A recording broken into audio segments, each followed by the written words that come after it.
Interested in the colors.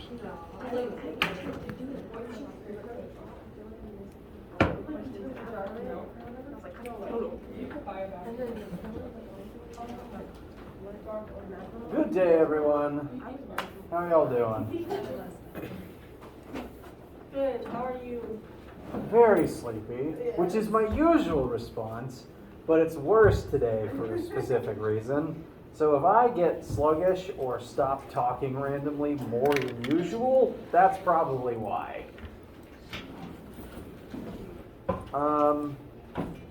Any questions, comments, concerns, needs, haikus, inquiries, etc. from you guys before we get started today? Yes? Are we having any homework coming soon? Or what's... Yes, so I have already posted the chapter, it is labeled Chapter 3 Homework and Quiz to WebAssign. I'm going to be moving us into the habit of about one assignment, one homework per week. Sorry, one homework and one quiz per week, because we're usually going to cover about one chapter per week, test weeks being the exception. And usually I will make sure that the next one is up by the time the previous one is due, but the next one won't be due until about a week later. So 3 is already up. I do recommend you start looking at it, but it currently is not set to be due until midnight at the end of Monday the 20th. Again, I'm trying to move us towards about one homework and quiz per week schedule, but we're still at the beginning. We're still acclimating. And if it takes us more than 3 days to get through all the cases I want to get through before that assignment is due, I might end up moving homework and quiz chapter 3. Why am I holding up 2 fingers? I may end up moving chapter 3 homework and quiz to be due midnight on the end of the 22nd if we need more time to get through all of that. I don't foresee that being the case, if for only because all the formulas that you need we've already covered. We're just going to be covering new examples and new situations in which to use them, and also more applications of 2D motion and how to do, or hopefully it's a review of vector addition. Does that answer the original question? Okay.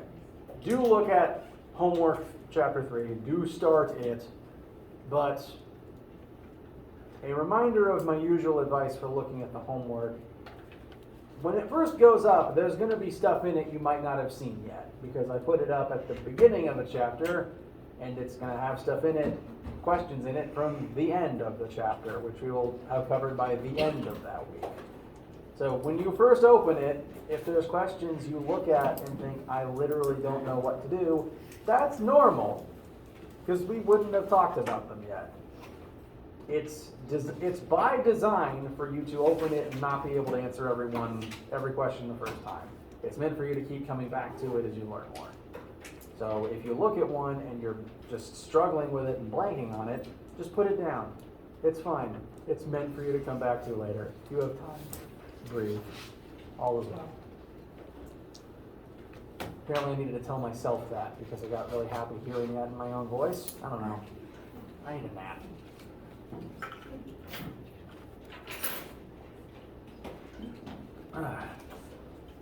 Any other questions? Yes. Do you have like an estimated day or week of when the first test will be and how many chapters will cover on that test? Good question. I am still finalizing that because I'm still finalizing my test system for this semester. I'm at the moment feeling that it'll be about a month from now, so towards the middle or end of October, and that will leave us about a month till about the end of November for the second one, and then December for wrap up and review is my current plan. Now, I'm glad you asked because I want to go ahead and put into your minds how I am planning the tests will work, so it's not completely alien when it happens. Again, the date will come, but when I and the date will come soon, so that everyone knows perfectly well in advance to be able to work around their schedules. But my current thought is for us to do the test during the time for lab. One, this would basically be a test instead of lab. During the week, when I give you test date, it will be the week in which your lab suddenly becomes test time. So you would go to your lab as normal, but you would work on a test by yourself instead of on a lab with a team. And the reason for this is a couple of things. In the past, the physics department here has played with ways of getting all students together in one place to take the test at once and give them as much time as possible. One, for academic accommodations, but two, physics is hard, and if you have the time to put into it, we'll be here with you to answer the questions.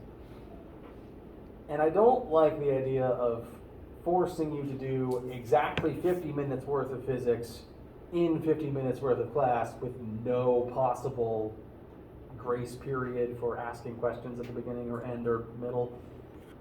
So my current thought is, when I give you the test date, it will be the week of test. And since if we do it in lab, that means you don't have to worry about attending lab the same week you're studying for a test.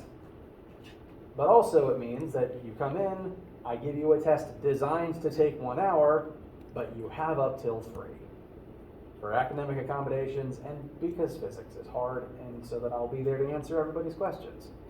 Because sometimes that takes time out of the whole thing too. And that's what I'm working towards. I'm just working the kinks out of the system or the instructions as I have them written, and then putting it back into the syllabus. Again, I'm currently planning for test 1 to be about middle to end of October. So one of these 3 weeks. I'm probably favoring these 2 weeks, come to think of it. And it will be primarily about the 1 and 2D motion we've talked about so far, Newton's laws, forces, which we'll be talking about next week and thereafter, and some other applications of force, including friction and probably work, momentum, collision, is what we'll probably have covered by then. That's my goal, at least. Then we'll move into slightly weirder things like rotation and more forms of energy. We'll have a test on that, and then we will have a couple of weeks before exam to summarize. I've been talking a lot about vague future ifs at the moment. How do you guys feel, and was that at all confusing? We're feeling nodding, okay. Was the no, do you have questions? Okay. I have found that in the past, I would gauge how I'm doing based on facial expressions, namely seeing if anyone has a look of utter confusion and horror on their face, which is just harder to do right now. And that's not your fault. It's just weird for me. Any other questions? Okay. So, that's October. Back to September. As I've said, Chapter 3 stuff is currently due on the 20th. I'll revise that if need be. Today, what I want us to start doing is beginning to look at multiple other cases of 2D motion and vector addition, because, well, as this class goes on, there's going to be a lot of formulas and infinitely many ways to use them, because we live in a big, confusing universe. And all the physics questions you're going to do were written by multiple confusing people. So realistically, there's infinitely many different types of questions that could be asked and infinitely many things you could be asked to solve for, which I don't bring up to scare you. I bring up to put a sense of context in your head for the fact that there's going to be types of questions that I haven't shown you an exact replica of. Some questions are going to be worded slightly differently, ask you to solve for a different variable, might be missing a variable and you have to find it through some other way. The possibilities are endless. My goal is to show you as many different cases and possibilities as possible to sort of build up in your head what each formula can be used for, what types of situations exist, because each formula is less like a machine that you put numbers into, push a button, and then it spits out the same type of number every time. They're more like wrenches. And every wrench has different uses and can be used in different situations. So my plan for this week and moving forward is to show you a bunch of different types of situations that all use the same principles and the same formulas in different ways, so that you can kind of get a feel for this problem is a machine that needs fixing. I have a bunch of different wrenches to try out, and it's going to need some wrenches in a specific order, and every machine will be different. Every question will be slightly different. Again, I don't say to be intimidating. I just say, I bring up to go ahead and get the case in your head. Every question is going to be a different beast. And I want to start today with a simpler one, but one that I will use to define a few terms that I'm going to use repeatedly from now until ever, actually. As soon as my computer processes. There we go. This is going to be a case of vector addition, which is also going to be a 2D motion example, because this particular sports ballist is going to be moving in both the X and Y axes. I'm just going to be putting this example in the context of a vector addition question so that you have some notes for how to do questions of that format. So, this quarterback is going to take the sports ball, run backwards 10 yards, and it does specify run backwards perpendicularly to the line of scrimmage. And so I have a hasty drawing here of a football field, kind of from a bird's eye field, it's kind of simultaneously from a bird's eye view, but also from the stands. So looking on, like most TV broadcasts show the field. We're going to run backwards, and I've gone ahead and labeled backwards as in away from the goal they want as the negative x-axis. I do recommend you usually create your own drawings, and it's important to establish when drawing them what your axes are, which way is positive, which way is x, because doing that at the beginning will make it a lot easier as you continue. After 10 yards backwards, the quarterback is going to run 15 yards parallel to the line of scrimmage. When I was writing this, I didn't specify if it was up or down the way that this is drawn. It doesn't ultimately matter. I'm choosing to draw it like this. I will make sure to be specific in questions where it matters. And then the ball gets thrown straight downfield, so within our x-axis by 50 yards.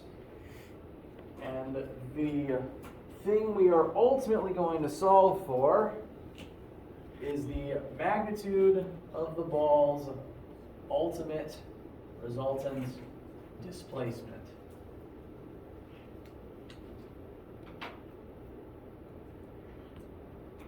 And this vector that I've drawn, the green line that represents from start to finish for this football's journey, is actually the sum, as in SUM, the additive form of these three vectors we've already drawn. I've drawn them in a style I'm going to refer to as tip to tail. If you haven't heard that before, it's the practice where you draw a vector, and then you draw the next vector in the sequence with its tail at the tip of the one you just finished, so one right after the other. And then once you draw that vector, you put the tail of the next one at the tip of the previous one, so on and so forth until you hit the end of your chain. And we do this for vector addition type situations because it helps visualize and it creates the sketch of from start to finish by the end of the chain. For displacements like this, that's pretty relatively straightforward to envision because you could have used your eyes to physically track the football doing this. As we go on though, we're going to start doing this for things that are less immediately obvious to see with your eye. Because you can also add velocity vectors together. You can also add acceleration vectors together. And those aren't as straightforward as just tracing the physical path an object took. So we're starting with what we can see, and then later we're going to apply this to things we can't see. So physical path of the ball, we want the green line, and so now we just need to add our three other vectors together. And we're going to do so literally.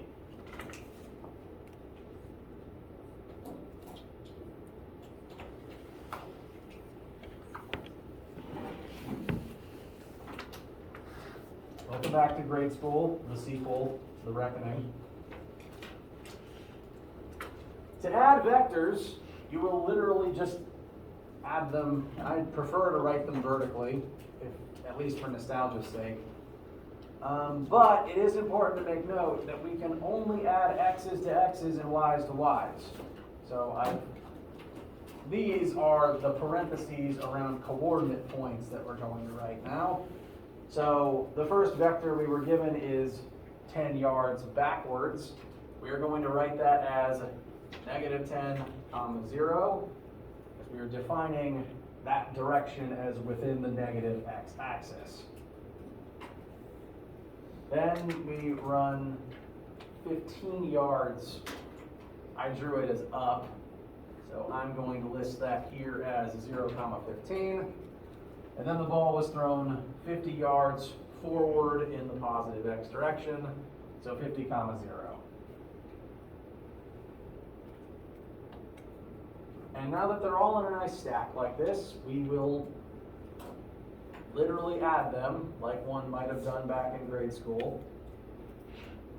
Starting with the x's, -10 plus 0 plus 50 is going to give us positive 40. And in the y's, 0 plus 15 plus 0 is 15. And this ends up being the coordinate form of the green line that I drew over there. And so this is a vector. This describes 40 meters this way, yards, football, 15 yards that way, and from start to finish, it creates the line we were after. Now to make it a complete answer, you do need to put a unit on it. So if the question just asked for what is the vector displacement of the football, this is an acceptable way to leave your answer. Because this is a vector, and you've described where the football wound up from where it started. So me grading this, if I asked only for vector displacement, you're done. You could further refine this to be a magnitude and a direction, and we will be practicing that, but I do want to at least remind you that if I don't specifically ask for those things, if I only specifically ask for just the vector, that's technically what this is, and you can leave it alone.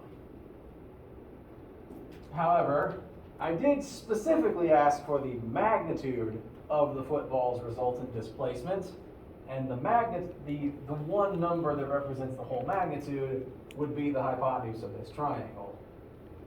So now that we have these two numbers, how do we get this number? Pythagorean theorem, very good. I've gone ahead and labeled the hypotenuse C because the hypotenuse has to be C in the Pythagorean theorem.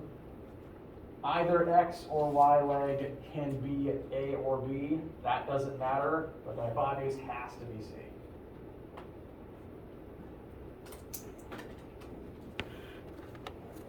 I'm just going to add 40 squared plus 15 squared equals C squared. And that's going to give us some number for C. As you are calculating that number,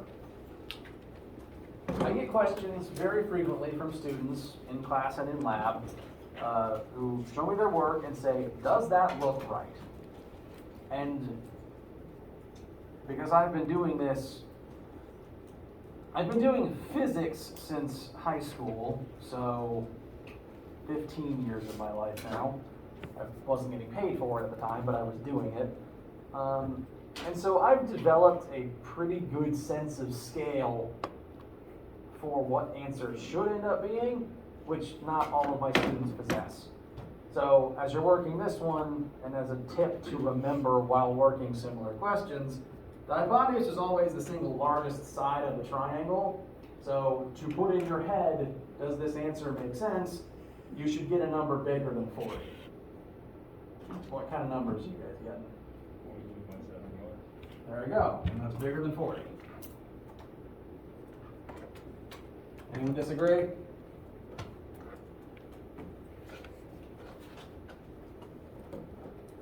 All right. So that is our final resultant magnitude, which would just be if we took a tape measure from the beginning point to the end point and measured in a straight line. And that is this entire question. Things to remember are tip to tail notation and practices for vector addition. Question? Yes, sir. So the line that is 50 yards, I think we divided by 2, and we just use 2 equal parts and figure out the hypotenuse, or would not work like that? Okay. You're referring to just taking this triangle? Yes, sir. Now that can absolutely work. And since just looking at this picture, we can end up at the 15 and 40 numbers visually, but there's going to be some pictures where that's harder to do. Okay. This one, it's straightforward to be able to visually determine these two numbers. Although, that's not always the case. So I find practicing this format to be useful, and we will continue practicing it with this situation, which I'm going to let you guys copy down while I give my vocal cords and your ears a quick break. After you have whatever information you want in your notebook, please feel free to get some water, restroom, etc.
You know, like,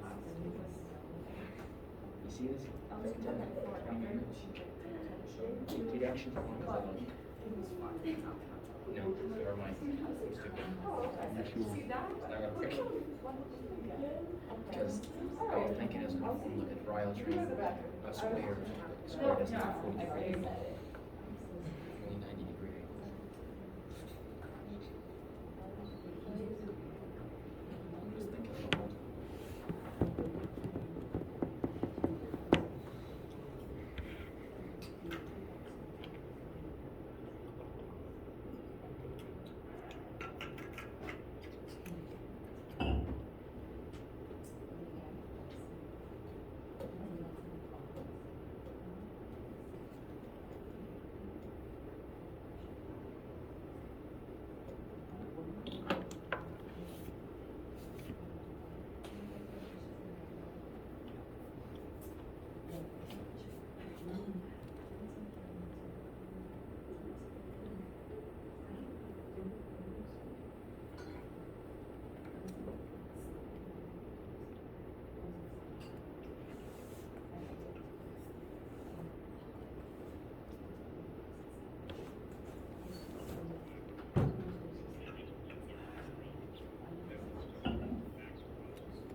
Alright. Any questions about anything before we continue?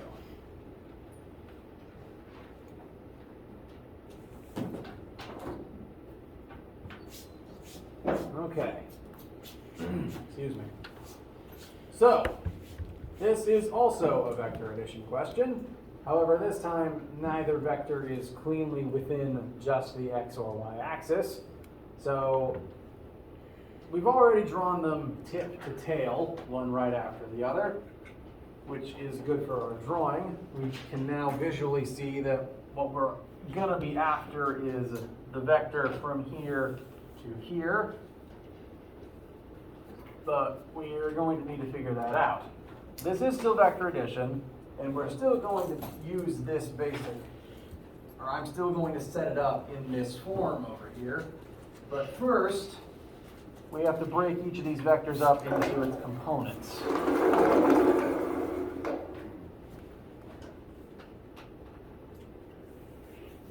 So I've gone ahead and turned them both into triangles.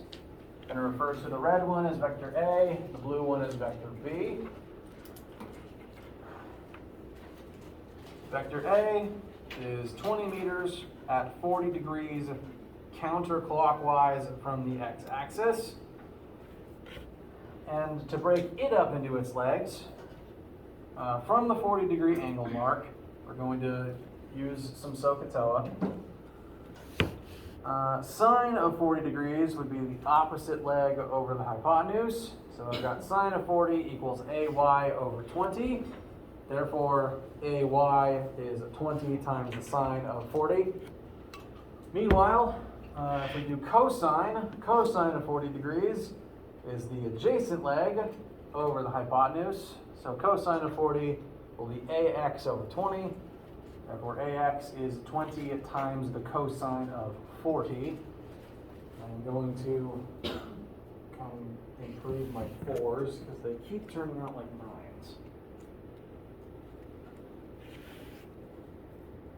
It's not a good thing when my style of handwriting makes 3 different numbers look like a 4.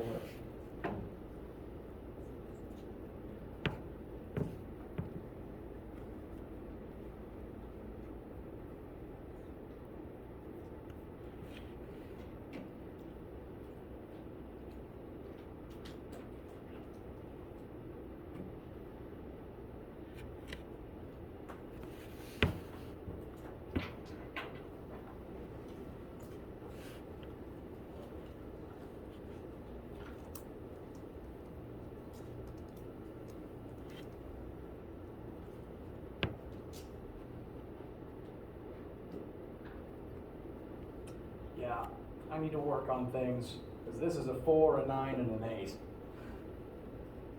So that's a me problem. I'm going to try to not make your problem. So, what does our x leg come out to? 15.3. All right. And our y leg? 12 point what again?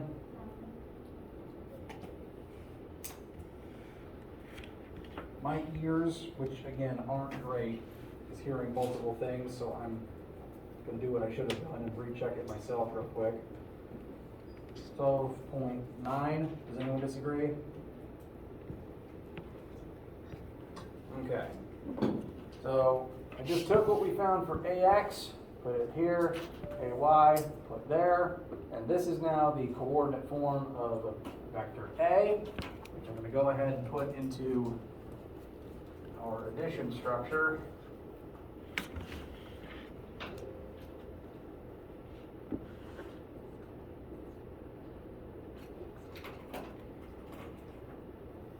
Then comes vector B. Same basic method, same basic formulas, just swapping a few numbers around. From the starting angle that we do know, we got 40 meters at 25 degrees clockwise from negative x. Sine of this 25-degree angle will be opposite over hypotenuse. So sine of 25 is by over 40. Therefore, by is 40 times the sine of 25. Meanwhile, cosine of this angle is going to be adjacent over hypotenuse. So cosine of 25 is bx over 40. Therefore, bx is 40 times cosine 25.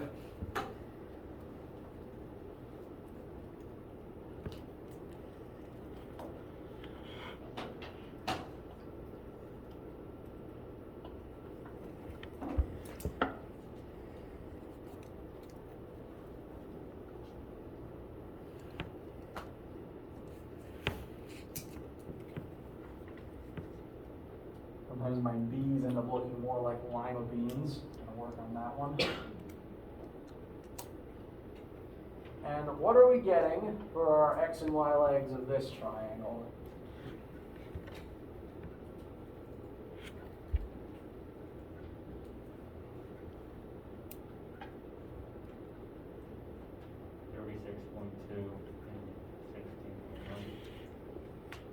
Does anyone disagree?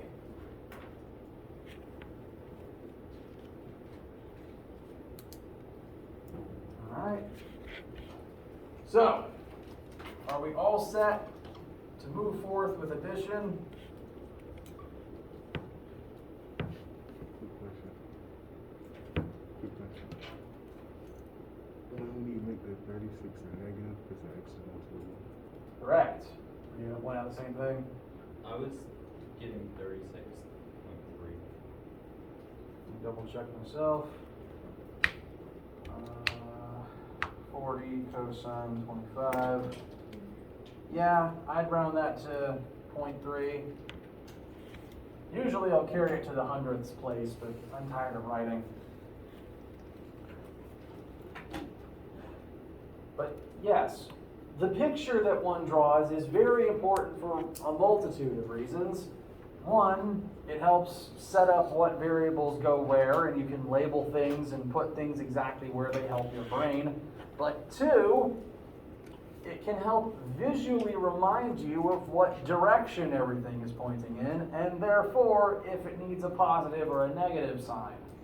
Because your calculator and its own sine and cosine functions don't automatically know if a specific leg is pointing in an axis we have arbitrarily declared as positive or negative or not.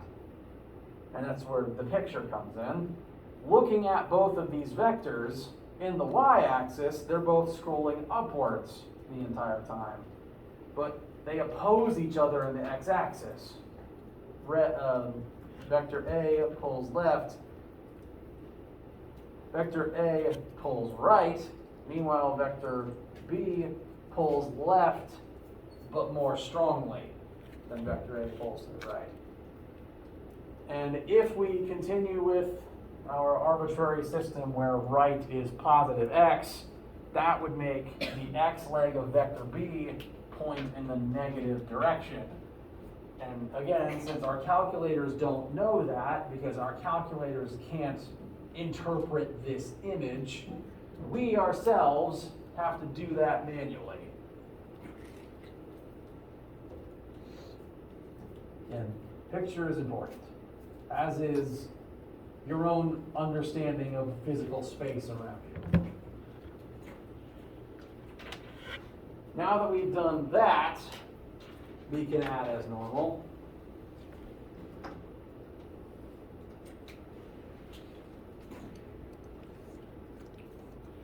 And so our x, I'm doubting my own mental math again, but I think this is negative 20.9, and then 29.8.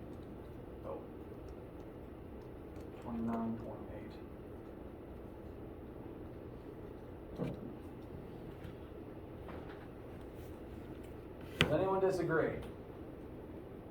I did it 21 because since it's 36.3, it's different on the other side. Right there is 3, right there is 2. All right. Oh, right.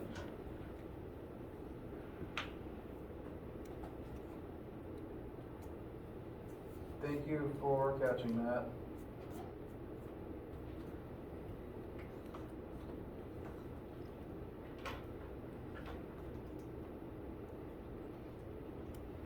Now, it's not something I would make a huge deal about grading it on a test, but I will try to be consistent with what's on the board. And so this is the component form of our final vector, which if I was to redraw the picture smaller and where I can reach the whole thing, would look something like this, with A and B going here and here. And the three of them do form a triangle, it's just not a right triangle, which is why we couldn't employ any other clever tricks to get to this point.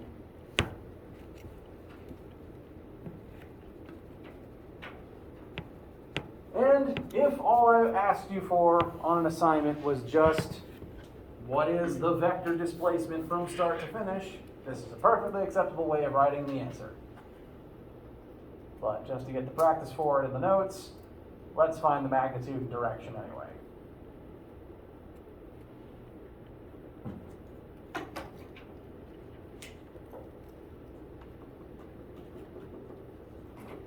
Now, there's multiple ways one could draw this triangle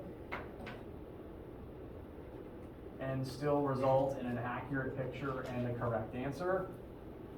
I'm going to draw it like this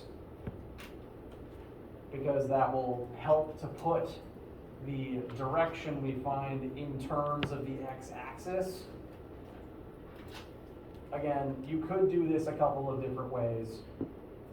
I'm going to go with this because I feel it's the most straightforward, or the easiest to visualize at least.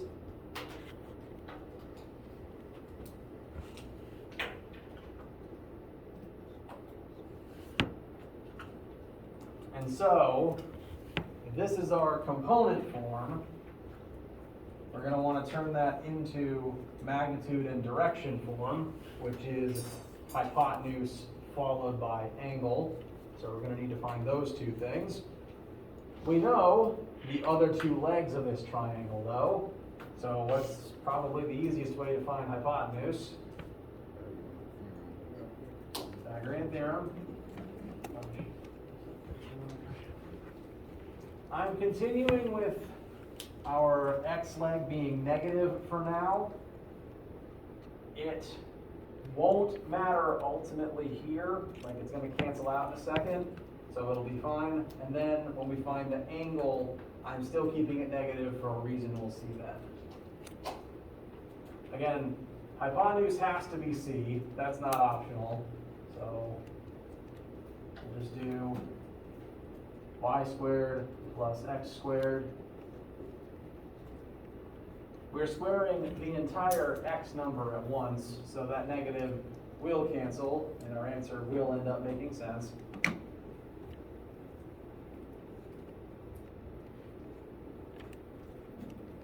And if my memory serves, which it frequently doesn't, the answer is about 36.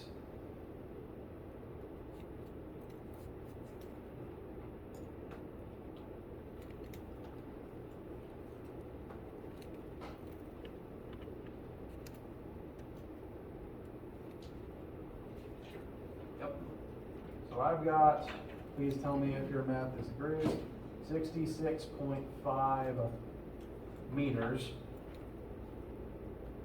So that's our hypotenuse found. And now we just need the direction. We have at this point found every side of the triangle. So you can pick any trig function you want to find the angle in question. My personal preference is to use tangent, since we found these two numbers earlier. But we found all of them, so it doesn't especially matter. So you can pick any of them. I'm going to put tangent on the board for now, though. Tangent of the theta that we have labeled here would be opposite, so our y number, over adjacent, which is our x number.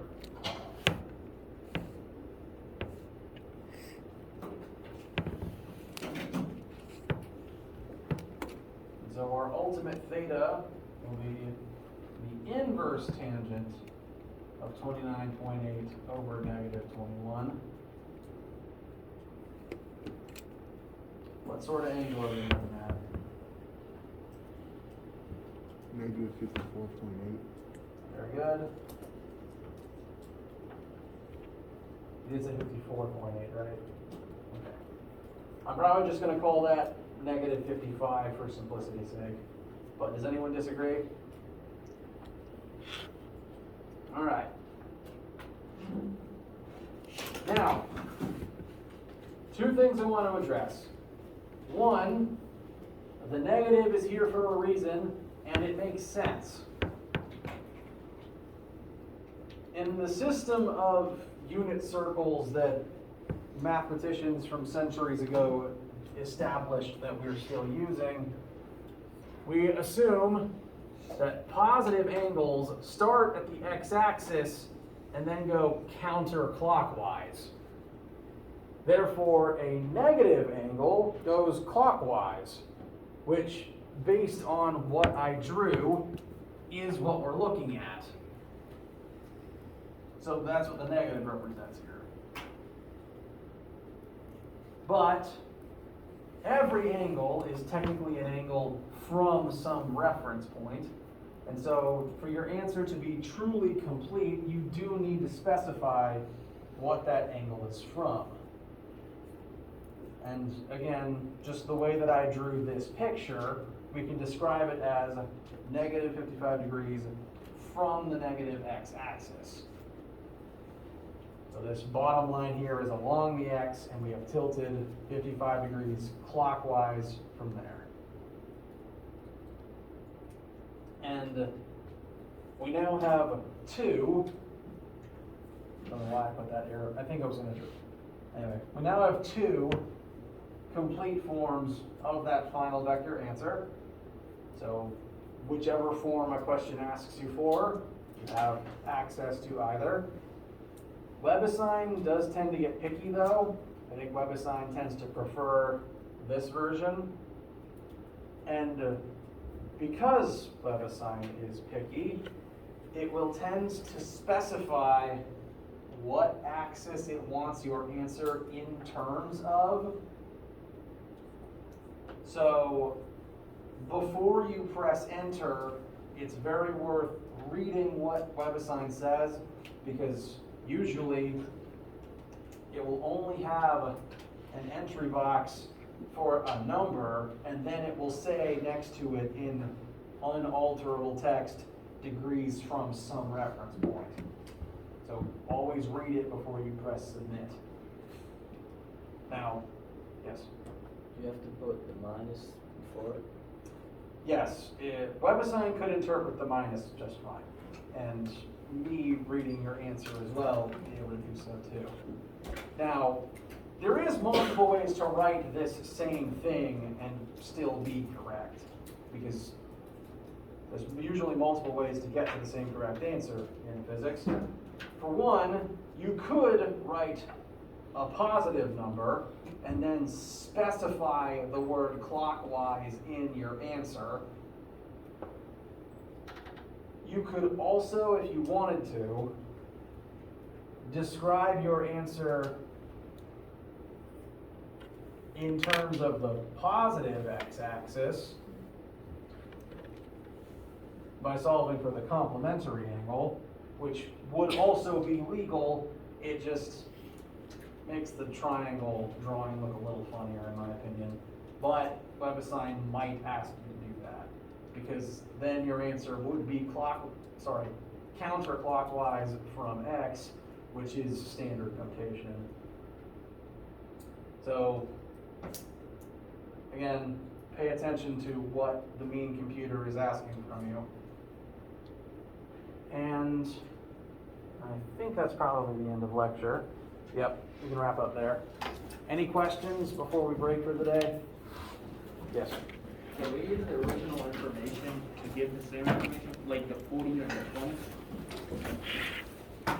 Well, the way that I see it, we used that information for the only thing it could have been used for, which was finding the components. Okay.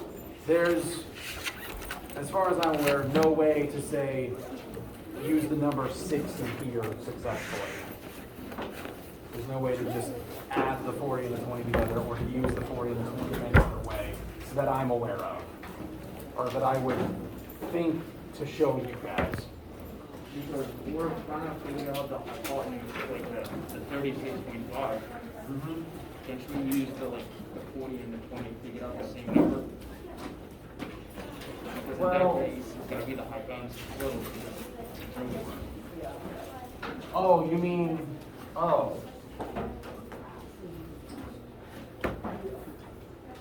Are you referring to maybe drawing a triangle where, Yes, like, you know. Something like this? Yes, sir. well, that is a triangle. Yeah, the little dark ones that have. So with some other geometry, you could do that. Yeah, But those are like my all-time. looking at this picture, which was made by me in MS Paint, there's no way to guarantee any of these is a right angle.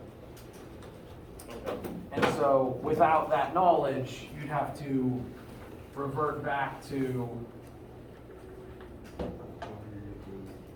probably older geometry identities you would have used at other points in your math history. Which you could do, that is possible, but I prefer the trig answer because it's going to show up in other places in this class. Yeah. Can I borrow 3 colored markers to do something on this board real quick? Yeah, sure. Thank you. Let me know if any of them are empty. Can I ask you for my phone? For that last answer.